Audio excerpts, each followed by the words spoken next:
wakati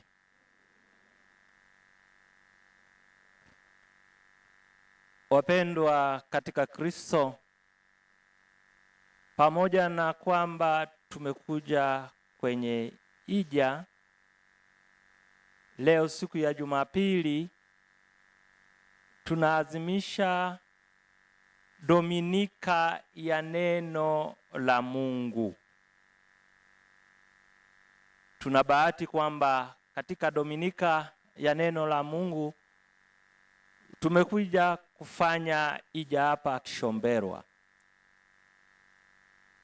Tangu mwaka 2019 tarehe 30 Septemba, Baba Mtakatifu Francisco alitangaza Dominika ya tatu ya kila mwaka kuwa ni Dominika ya neno la Mungu kwa barua aliyoiandika inayoitwa Appeluit Ilis.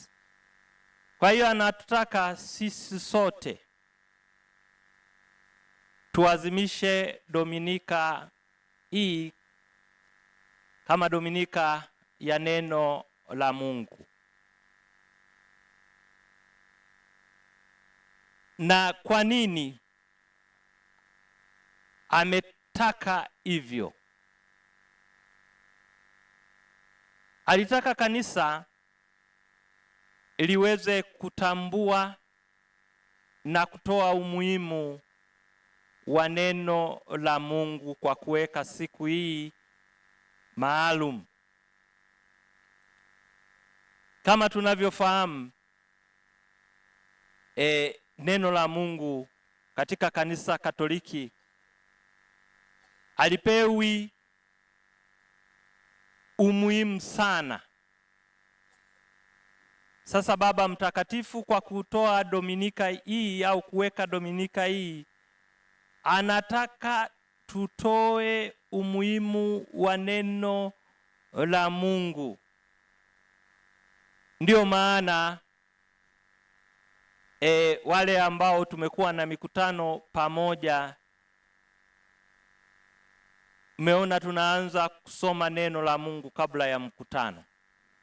Huo ni umuhimu mmojawapo ambao ninautoa. Na nyie ninawaomba na kuwasisitizia kwamba tutoe umuhimu wa neno la Mungu katika familia zetu, hata mtu mmoja kusoma neno la Mungu, na familia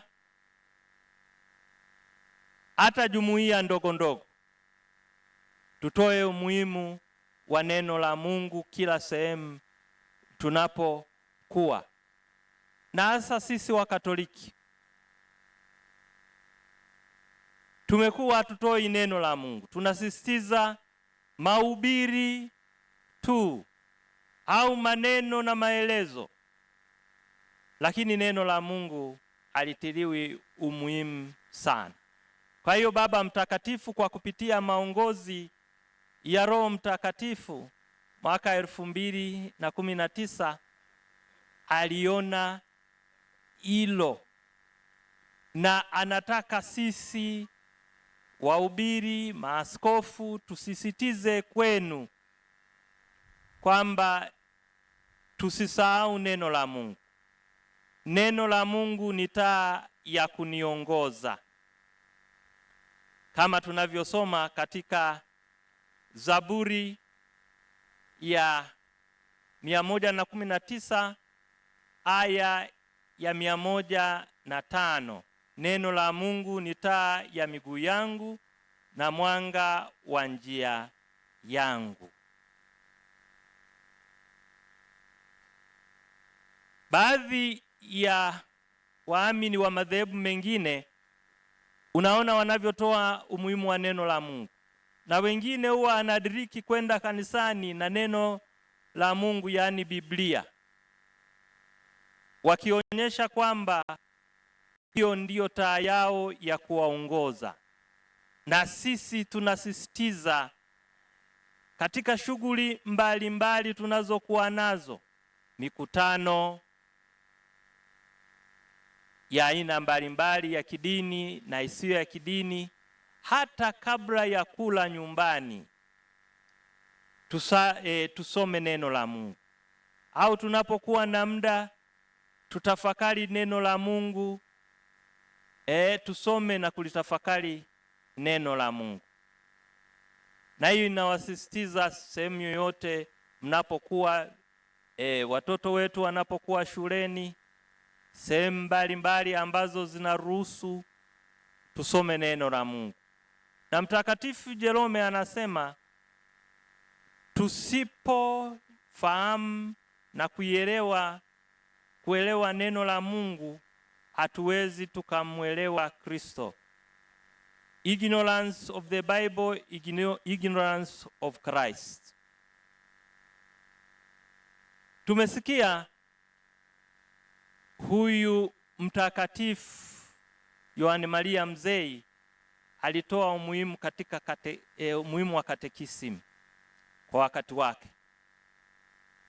Lakini sasa sisi nyakati zetu tunasisitizwa sawa katekisimu, lakini tunasisitizwa neno la Mungu. Kwa hiyo ninawaomba hilo tulitilie maanani na tutoe kipaumbele juu ya neno la Mungu. Wapendwa, Yesu mwenyewe ni neno la Mungu, na tunasoma kwamba Yesu ambaye ni neno la Mungu lifanyika na akakaa kwetu. Hayo tunayasoma kutoka Injili ya Yohane sura ya 1 aya ya 1 mpaka ya 3.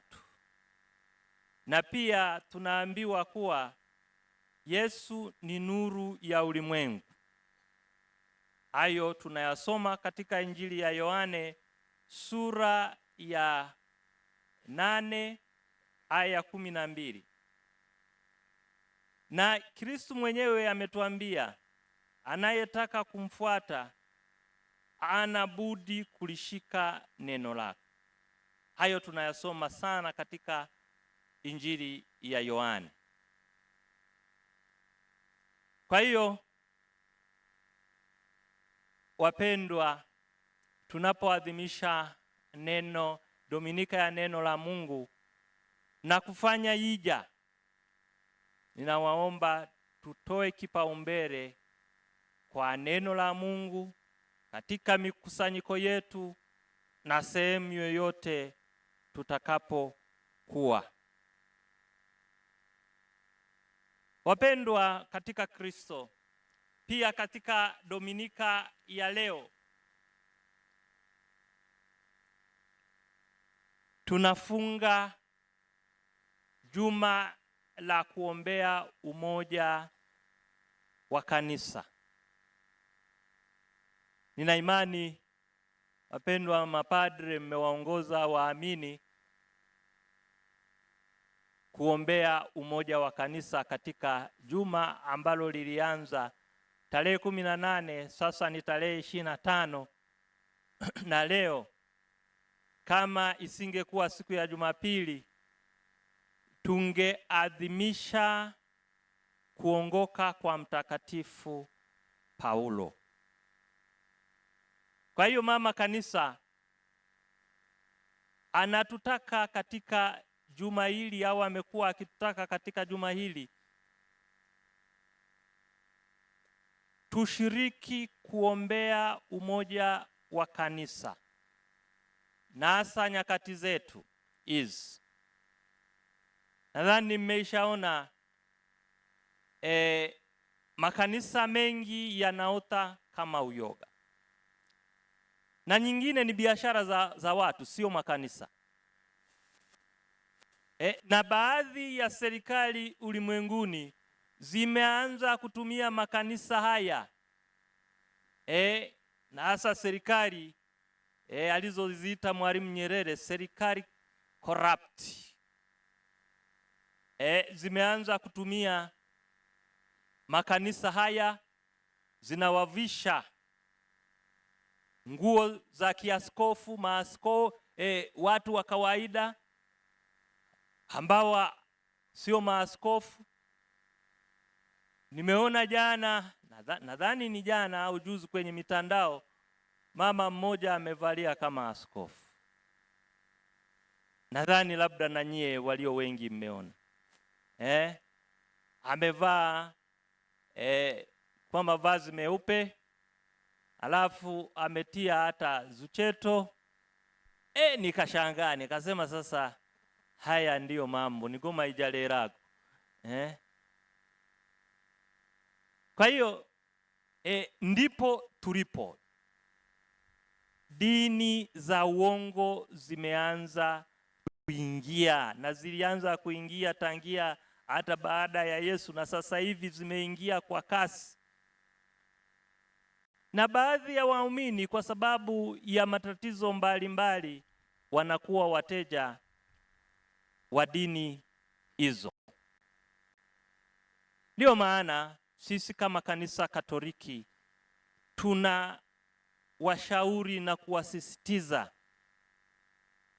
kwamba vituo hivi vya hija ambavyo tunavyo, kwa bahati nzuri katika jimbo letu tunacho kituo cha Mgana, tunacho kituo cha hapa Kishomberwa, tunacho kituo cha Huruma ya Mungu, na pale Bunena ambapo tunafanya hija. Mtu yoyote anaweza akafika akasali kwa wakati wake, na tunayo imani yale anayoyatafuta Mwenyezi Mungu atamjalia. Kwa hiyo tusidanganyike kwenda kwa madhehebu haya yanayokuja. Wengine wanauza maji, wengine sijui wanauza udongo, hivi vitu vya ajabu ajabu sana. Si maji mnayo na ya baraka, na sasa tumebariki maji hayo. Ndiyo maji ambayo ni halali, ambayo yana baraka. Na wakati mwingine wanakuja kuyachukua kwetu, anachukua chupa ndogo alafu anaenda anachanganya. Na we labda kwa sababu maji yetu yamebarikiwa, ukiona maji yale labda kwa kufanyiwa muujiza, Mungu anapitia kwamba maji haya yamebarikiwa na yamechanganywa na mengine, basi mtu anadhani labda huyo mtu ana miujiza. Mnayo maji kwenye vituo vya hija mbalimbali na hata makanisa yetu, maji yanabarikiwa, yachukueni hayo.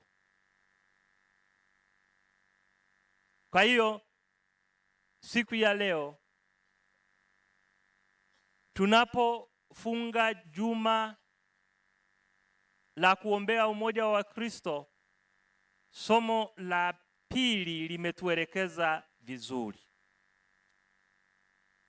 Tumesikia somo la pili linatuambia, neno la Mungu linatuongoza kuwa tusifarakane na kuanza kujenga makundi, matabaka na chuki miongoni mwa jumuiya zetu, familia zetu, sehemu za kazi na hata parokia. Mtakatifu Paulo anasema tunayo imani moja ya ubatizo. Anasema wengine wanasema ni wa Kefa, wengine ni wa Apolo, wengine ni wa Paulo. Anasema tukifuata hayo tujue kwamba tunagawanya Ukristo wetu na Kristo akugawanyika. Kwa hiyo tukumbuke umoja wa kanisa na umoja wa familia zetu, umoja wa jumuiya zetu. Unakuta watu wengine kama mhubiri wa kwanza alivyosema, amevaa rozari lakini ana bakuli ambalo limetobolewa anapofanya biashara. Na sasa mimi naongezea, umevaa rozari na unakomunika kila siku hata siku ya Jumapili, wale ambao wapate nafasi ya kuja kwenye misa za kila siku. Lakini hao wana uhasama ndani ya familia, wana uhasama ndani ya jumuiya, tibai kutahirana amaiko nebyana mnebyo kamunobere tabirirem.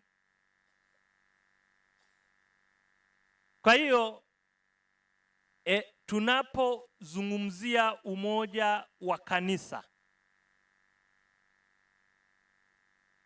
familia ni kanisa dogo, na sisi ni mahekalu, kila mmoja wetu ni mahekalu ya Roho Mtakatifu, kama tunavyoambiwa katika waraka wa kwanza wa Mtume Paulo kwa Wakorinto sura ya 3 haya ya 17 mpaka ya 18, kwamba sisi ni mahekalu ya Roho Mtakatifu.